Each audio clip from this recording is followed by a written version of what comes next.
Soyez bénis, frères et sœurs. Je suis là ce matin. Je suis ici pour vous expliquer les choses par rapport à un thème. Dieu n'a pas de problème avec les musulmans. Jésus n'a pas de problème avec les musulmans. Il le prie sans le savoir. Et maintenant, tu vas savoir pourquoi je le dis. Vous savez, moi, je n'ai pas d'intérêt à venir vous dire des choses qui ne sont pas vraies. Je n'étais même pas censée être dans le corps pastoral. Je vous dis, parce que je suis une femme d'affaires.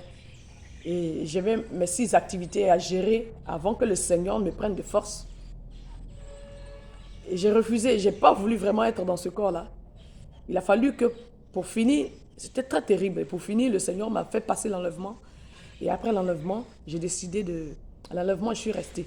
Et j'ai décidé de venir pour que lui-même, il parle. Parce qu'il dit, j'ai besoin de vous pour travailler. Alors je lui ai dit, papa, je suis là, alors commence à travailler. Et les choses que je suis en train de vous expliquer, ce n'est pas les choses que j'ai inventées. Il vient sur mon côté et il m'explique les choses. Alors je vous dis les choses. Le monde est terminé. Le monde est fini. Les fanatismes des religions, là, c'est fini. Arrêtons ça. Arrêtons les fanatismes religieux, là. Arrêtons ça. Que chacun pose la question à Dieu le Créateur pour qu'il lui donne la réponse dans sa chambre. Posez la question à Dieu le Créateur. Alors tout ce que je vais dire là, écoutez simplement. Ne cherchez pas à me bloquer, à me blâmer, ne cherchez pas à vouloir me contrecarrer. Ouvrez votre esprit et écoutez ce que je suis en train de dire. Après, que chacun rentre dans sa chambre et demande à Dieu le Créateur. Ouvre la bouche simplement et tu lui demandes. Il va répondre, il parle. Alors, j'explique les choses selon ce qu'il m'a expliqué. L'esprit de Dieu qui se baladait là. Dieu est esprit. Dieu, le créateur du ciel et de la terre, il est esprit. Il n'a pas de corps. Alors son esprit qui se promenait avait croisé Abraham. Et Abraham lui avait payé la dîme. Et cet esprit-là se faisait appeler Melchisédek. Melchisédek qui veut dire le roi de justice. Alors Melchisédek, c'est quelqu'un qui n'a ni père, ni mère, ni généalogie. Alors c'est Dieu, le Créateur. Alors, plus tard, il n'y avait pas encore de système. Ceux qui pensent que là, dans la Bible, là, Dieu a tout mis. Il dit Dieu ne parle plus. Tout ce qu'il devait dire, là, il a déjà dit dans la Bible. Comprenez quelque chose ce matin. La Bible, ce n'est pas tout ce qui est de la parole de Dieu qui est inscrite dans la Bible. Ça, je vous le dis. La Bible, c'est un testament qui a été laissé pour qu'on puisse vivre en fonction. Et celui qui s'appelle la parole même, il est toujours là, il vit. Il continue de parler. Alors, il faut lui poser les questions au lieu de dire qu'il a tout dit dans la Bible. Et si tu savais que la Bible même, ce n'est pas tout ce qui a été écrit qui est inscrit dans la Bible, tu n'allais pas dire que tout ce qu'il a dit, là, tout est inscrit dans la Bible. Alors, écoute ce que je suis en train de te dire ce matin. Dieu change. Il y en a qui disent non, Dieu ne change pas. Il ne change pas. On parle de sa texture. Sa texture ne change pas. De toute façon, il a été conçu, là. C'est ça qui ne change pas. Sinon, Dieu change ses manières de faire. Regarde, au temps d'Abraham, il n'avait pas de pardon de péché. Il n'avait pas un système pour le pardon de péché. C'est pour ça que quand Adam et Ève ont péché, il les a chassés du jardin. Quand Adam et Ève ont péché, il les a chassés du jardin. Tu comprends bien? Et après, Dieu a trouvé que si ce système restait comme ça, l'homme allait aller en enfer. Parce qu'il n'arrive pas à regarder le péché. Il est saint. Et donc, il crée un système au temps d'Abraham pour couvrir le péché, pour pouvoir lui parler. Alors, il tombe le système pour tuer l'animal. Est-ce que les musulmans ont gardé aujourd'hui? Tuer l'animal pour couvrir le péché, pour parler à Dieu. Alors là, tu couvres le péché et tu lui parles maintenant. Et Dieu a trouvé encore à un moment donné que si ce système-là reste jusqu'à la fin d'un temps, quand la couverture, là, ce qui a couvert ton péché, là, va quitter, tu risques d'aller en enfer parce qu'il n'arrive pas à regarder le péché. Donc, il trouve encore un système pour effacer carrément le péché. Et pour effacer le péché, il faut maintenant que ce soit un homme qui puisse mourir maintenant. Un homme mais saint, c'est-à-dire un homme pur. Un homme qui a un sang pur. Parce qu'avant, c'était un animal qui était pur. Maintenant, c'est un homme qui a un sang pur. Mais où trouver un homme qui a un sang pur? il n'y en a pas. Parce que Dieu lui-même dit, nul n'est saint à part Dieu lui-même. Alors il n'y en a pas. Voilà comme Dieu va tricher. Écoute-moi très bien. Il va tricher pour venir t'aider. Il prend son esprit. Il prend son esprit. Moi j'appelle ça, il a triché parce que c'est Dieu, il fait ce qu'il veut en fait. Il prend son esprit et il cherche un corps humain. Et il rentre dans le corps humain. Il prend tout son esprit, il dépose dans le corps humain. Alors quand il dépose tout son esprit dans le corps humain, cet homme-là vit normalement en la personne de Jésus. Personne n'a donné le nom de Jésus, c'est Dieu lui-même qui est venu. Il dit à Marie, tu aurais un fils. Celui qui a coordonné les choses, il n'a pas voulu venir par la sémence d'un homme, parce qu'il ne voulait pas que la sémence de l'homme le touche. Parce que depuis Adam, l'homme est pécheur. Si la sémence de l'homme le touche, il va sortir pécheur. Alors il est venu d'une vierge. Alors il vient d'une vierge.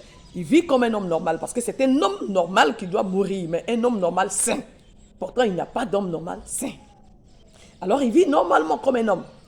Et quand l'âge arrive, là maintenant il doit accomplir les choses. Qu'est-ce qu'il fait? Tout son esprit est dans le corps dans ce corps. Et voilà pourquoi il dit, le Père est en moi et je suis dans le Père. Le Père est en moi et je suis dans le Père. Et écoute-moi très bien. Alors, il atteint l'âge. C'est-à-dire tout le monde se rend compte qu'il n'est pas un homme normal. Il n'est pas pécheur.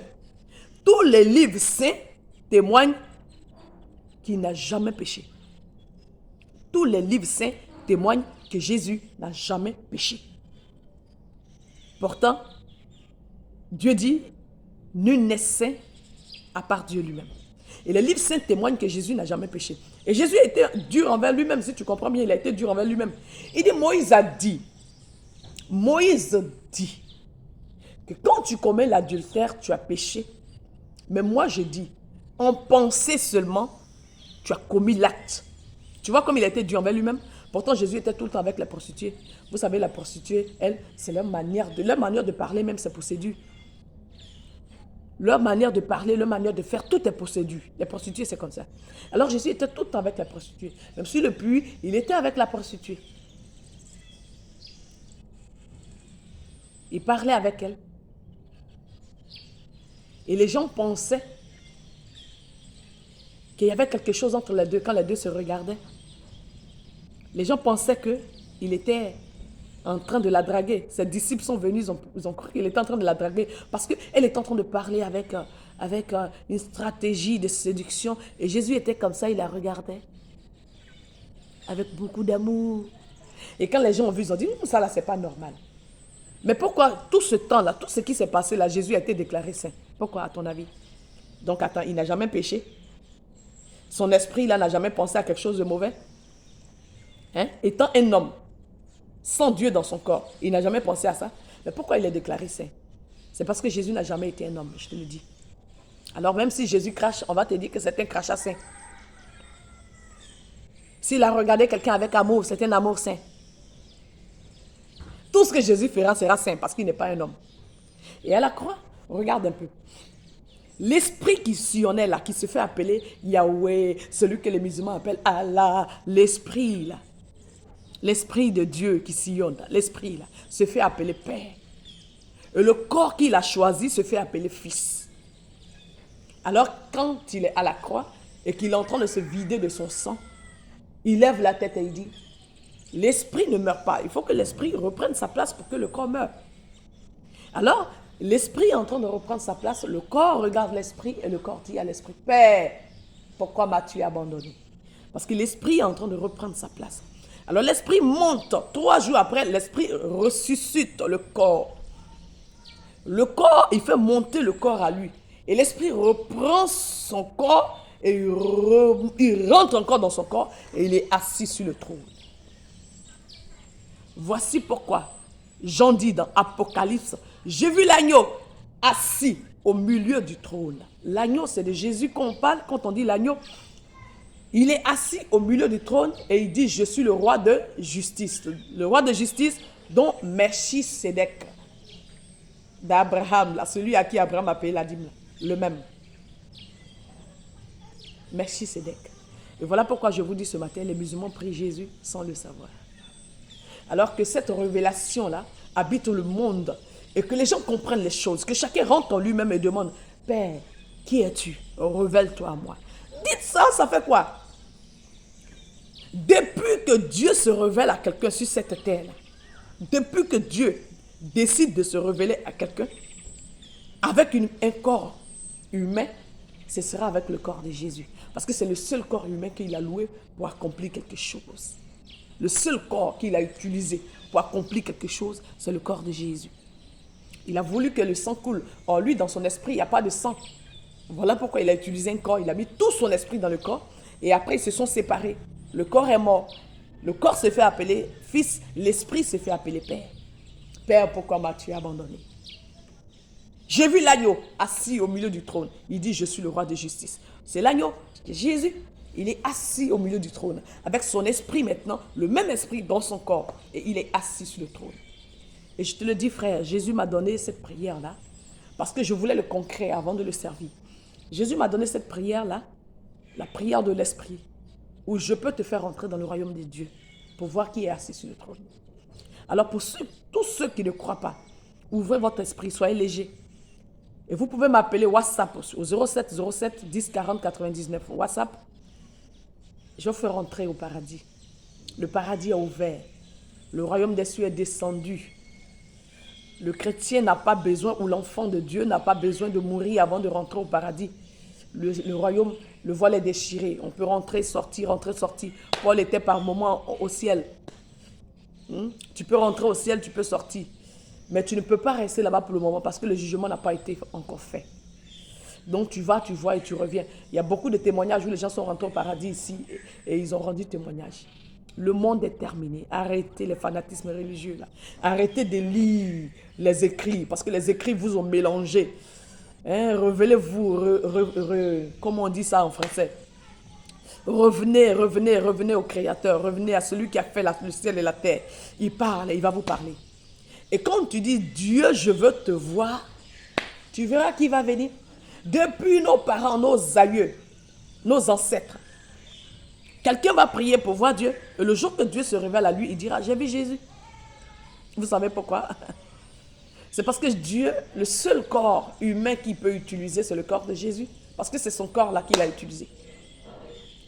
Il peut se révéler à toi par la flamme, par quelque chose que tu ne vois pas. Là, il est en train de te parler avec son esprit. Mais si tu dois le voir dans un corps humain, c'est forcément le corps de Jésus. Voilà pourquoi depuis des décennies, quelqu'un t'a jamais dit, j'ai vu un autre Dieu qui s'appelle peut-être Bataka ou quoi que ce soit, un autre Dieu, ils vont citer un autre nom. Si quelqu'un t'a dit, j'ai vu Dieu, il dira, j'ai vu Jésus. Que Dieu vous bénisse. Ouvrez votre entendement et comprenez les choses. Que le Seigneur vous aide. Alors les musulmans prient Dieu, le Dieu de l'univers, le Dieu créateur. Mais c'est de Jésus qu'il s'agit, je vous le dis. C'est de Jésus qu'il s'agit. Alors quand vous rentrez au ciel, vous verrez, il n'y a pas deux trônes, il y a un seul trône. Il y a un seul trône, je vous dis mes frères, il y a un seul trône. Et il est assis sur son trône. On n'arrive pas à le voir. Mais ton esprit comprend que c'est Jésus qui est assis sur le trône. Regarde, la louange monte à lui. Regarde, l'adoration monte à lui. Les anges sont en train de le célébrer. Les anges le célèbrent. Et tu vois les 24 vieillards. C'est magnifique. Et il est assis sur le trône. J'ai dit, quand tu rentres dans le royaume, ton esprit est transcendé.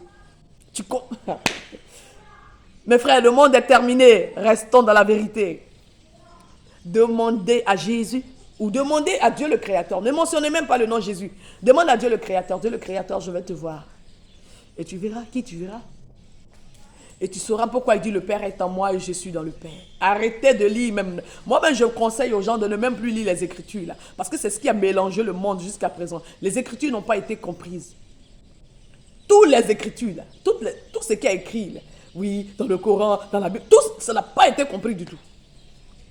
Alors adressez-vous directement à lui et il saura vous enseigner.